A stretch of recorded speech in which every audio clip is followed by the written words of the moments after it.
Welcome guys, new Dead White Volvo video, and today is Driveshaft day. Let's go!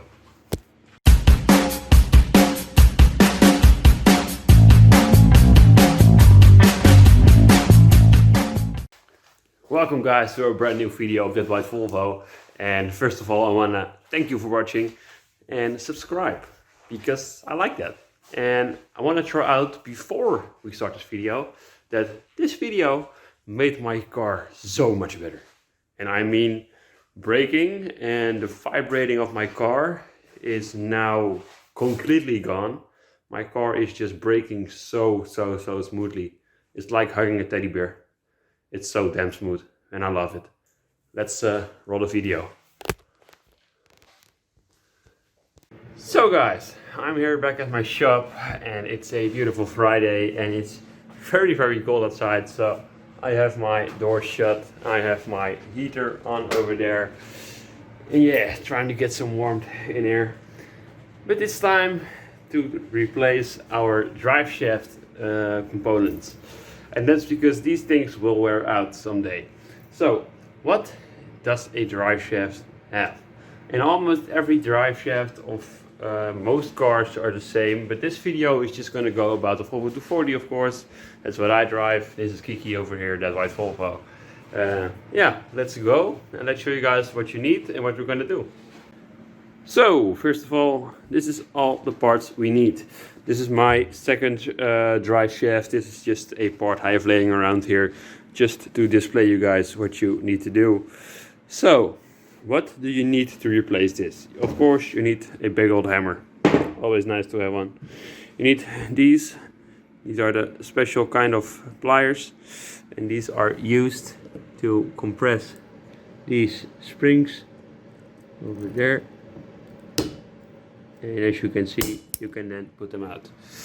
Buy strong ones because those teeth will snap off if you buy the cheap ones, and yeah, you don't want that. So you need one of those pliers, you need a cool tool or just an old screwdriver that will work, and a big old hammer. And what you're going to do with that is you're going to smack out these 4 rollers, and I can show you guys over here because this is how the whole system works. This is a 4-pointed connection piece of your drive shaft, and these are actually all just bearings. Show you very carefully. This is what you call a needle bearing. As you can see, there are all tiny needles in there and they will roll, and that makes it possible for this thing to turn. So this is the same thing that is in over here. As you can see, mine are old, dirty, and have never been replaced. This is also a component that you can grease up. There's the grease nipple over there. And you need to do that regularly to keep your system operating perfectly. So the other thing you have in the drive, you have to have 3 of these. One at the rear of the car, one in the center of the car, and one in the front of the car. So this is the underside of my car. Don't mind the weird color over there, but right over here you have your center bearing. And as you can see, this is a rubber insert with a bearing inside. Over here you have the one side of the linkages. Over there you have another one, and in the front of your gearbox is another one. So we are gonna take this complete section out of there, but there is something I need to address. I took the other part of my spare drive shaft out for you guys to show you what I mean. So this is one of the parts of a drive shaft, and this is the other part. The one in my car is slightly different because the one in my car has a outer shell and an inner shell on this second piece. So it's a little bit different, but that is nothing to worry about. This is 1, this is 2, and this is 3. Over here you can see the bearing, and around the bearing is this weird rubber shell with a spring, and the spring and the rubber shell are keeping your bearing under tension, that is, it's not wobbling around in your side of your car. Out the real drive shaft of my car, and that will be a time lapse for you guys. And after that's out, I will show you guys how you can knock out these old things. And yeah, when we are doing this, you will know how you can change them yourself, because it's a pretty easy job if they come loose. But yeah, we'll see. So let's roll the clip and let's go.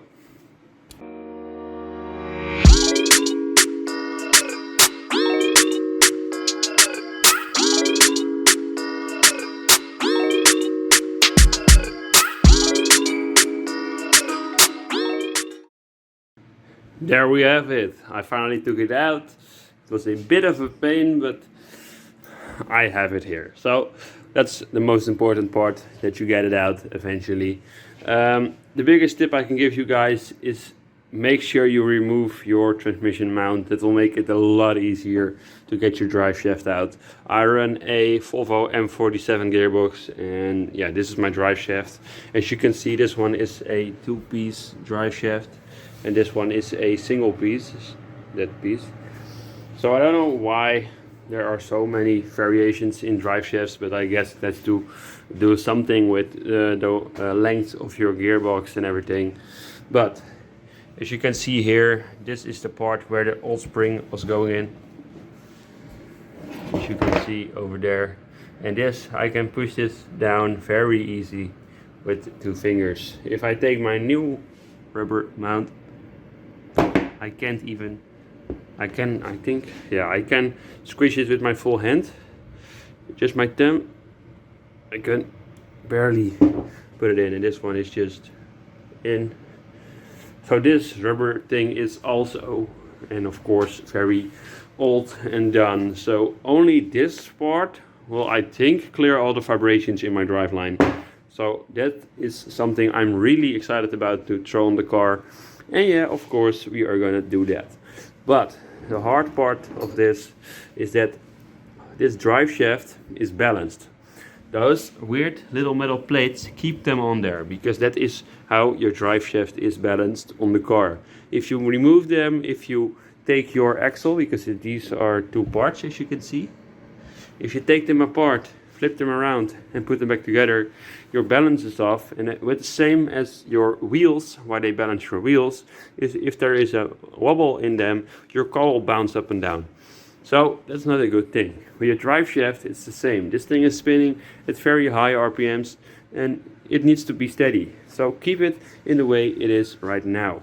As you can see, I have an orange tire marker, window marker, and as you can see, I marked it there and over there, and I am going to mark it on here when I take the rubber seal out, so I can make sure that mine is going back into the car in the same way as it came out. I have also marked up this point and this point. Doesn't really matter where it is mounting on the differential and your gearbox, but it is nice when it's just the same as it was. So let's set up the camera and let's start disassembling this one.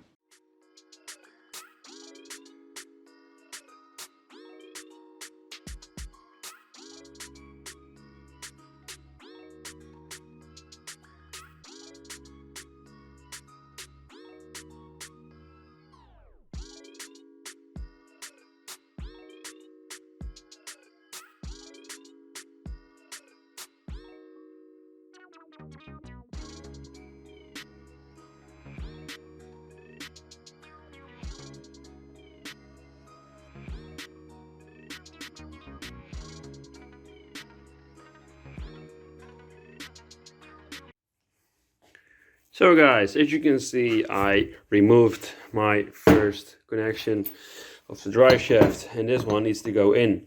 How I did it, as you saw in the time lapse, I used this thing.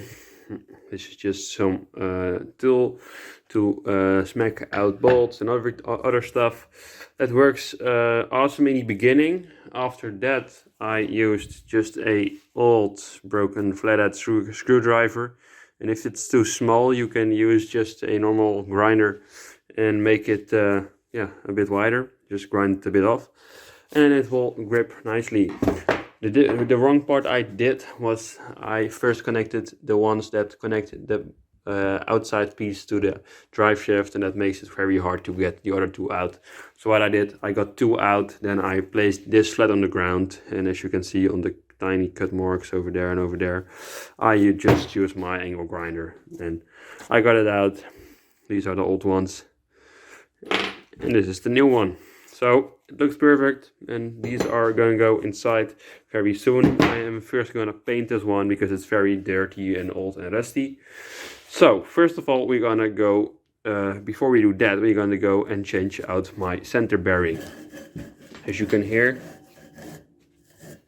it's not very nice. You do need a pulley remover.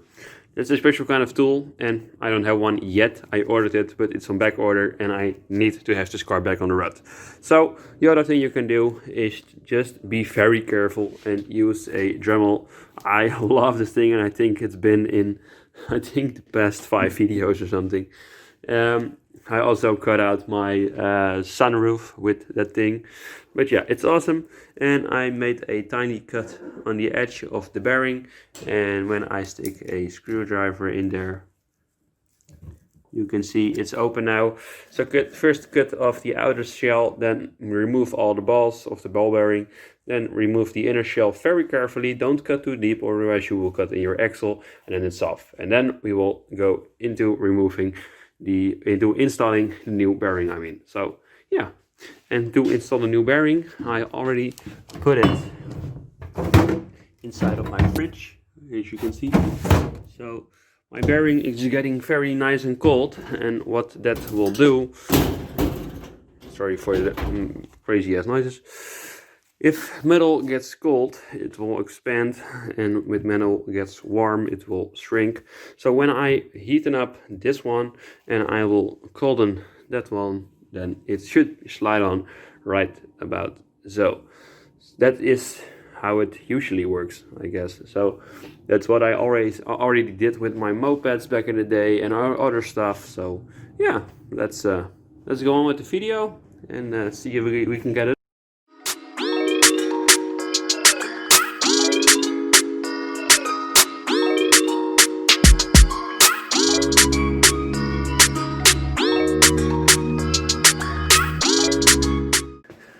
So guys, it's about 2 hours later right now, and I did it off camera, but I have the first piece done. And I did this off camera to make sure that I'm telling you guys the right tips and tricks of doing this. So the hard thing of this all is just making sure you get the stuff that needs to go inside of your axle. So the hard part of that is first you need to get the old stuff out of there. So you have that connector over there, this one. And as you can see, mine are not that bad. This is actually not looking all that bad, as you can see. But this side, look at that. That's just eaten away by the metal, and that's not a good thing to have in your car. So it was time to replace these things, and as you can see, I have cut those other ones off with an angle grinder. And the reason for doing that is that those things were just stuck in there so badly, and even right now they are still stuck, so I can't even move this inside or outside. So that's done. The hard part of that is it's taking a lot of time to get one of those joints done. I have done that one, and I have put on new bearing, and the way I did that was just tapping around the bearing, just continue tapping around it, and then it went into place after being for like I think a day in the fridge, and that helped really much, because yeah, it's done right now. This rubber piece, yeah, as you can see, it's a bit squishy. Here's the other one. This thing is just so squishy. Look at this. Just in my bare hands, I can move this. In the new one, I could just do this, and that was it. And this one, I can completely put it together. So that one is done, and that will help my car vibrating not that much anymore. So I think I'm gonna be very happy Volvo driver after this. that's done. So the next thing is this one. So I'm gonna do the same thing as I did with that one. I'm gonna smoothen out the holes. I'm gonna paint it in a nice new black, and then I'm gonna install it in the car. So guys, the complete axle from the rear part is outside. It's drying for paint, and right over there we have the end piece, which is going to be attached to my differential. I painted it. It is not very dry yet, but I need to hurry because I don't have so much time today. So let's get one of these out of there. Oh, these are quite cold, as you can see. Alright, so this is it. This one, and a big old hammer. And that's all you need. I'm gonna roll this video in a time lapse, but I'm gonna do it slower than normal. Normally I use hyperlapses, that's very quick. I'm gonna speed this one down so you guys can see clearly what I'm doing. And yeah, I hope this helps. So let's go.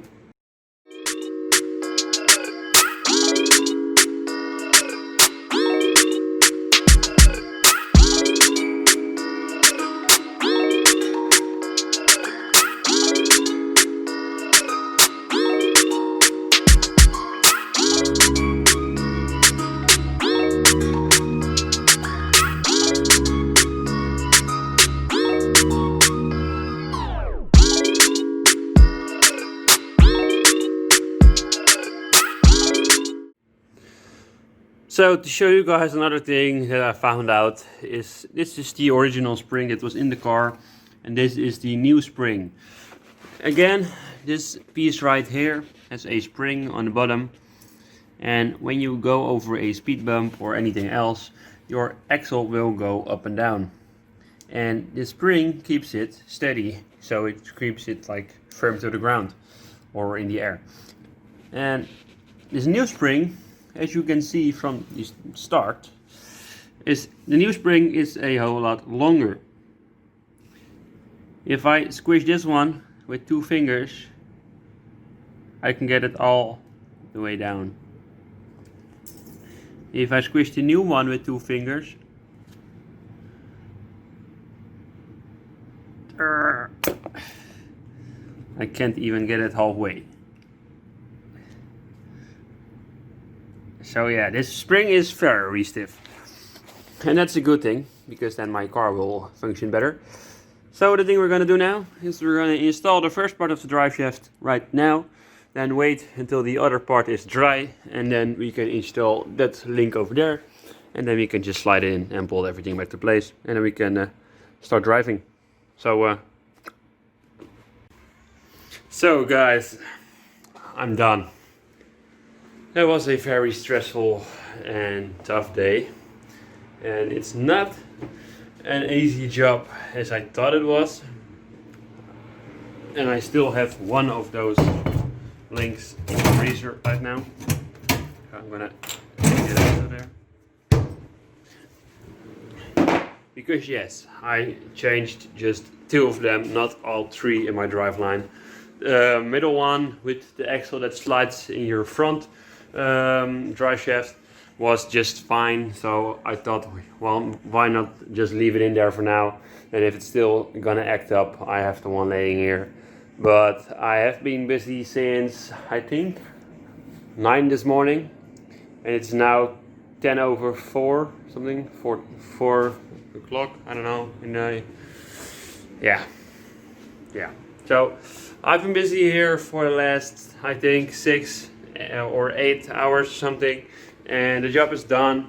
But yeah, it was a pain in the ass to do, and it was a lot of hammering and just getting it out. So I would recommend using some heat and using some cold, like I did with my freezer.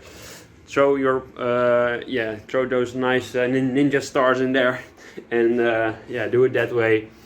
And you will be safer when you do it like that, because they will get cold and those caps will slap in there easily. The other tip I can give you guys is use some grease. I know they are, when you get these in the mail, you will get them looped up, and there is some grease inside of them. But the thing I found out is those little needles, the needle bearings, are falling out as soon as you're going to hit it with a hammer. So what I did, I think a 50-60-year-old shell thing with full of really old good grease, and this is the real stuff. This is the grease that you can't even get off your hands when you get it on. And this is from my boat, so I used that, and I put some of that grease inside of those bearings, and then the pins will stay in place, and that's just what you need. So yeah, the car is done. Let's show you guys how it looks. Let's go.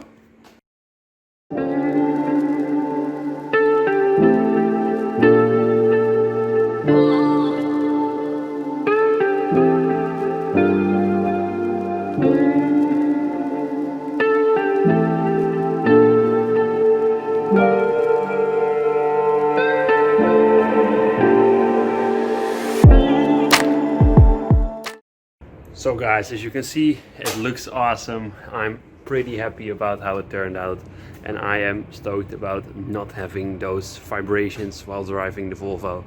So I want to thank you guys for watching, and please hit the subscribe button like you should do every time you watch this video.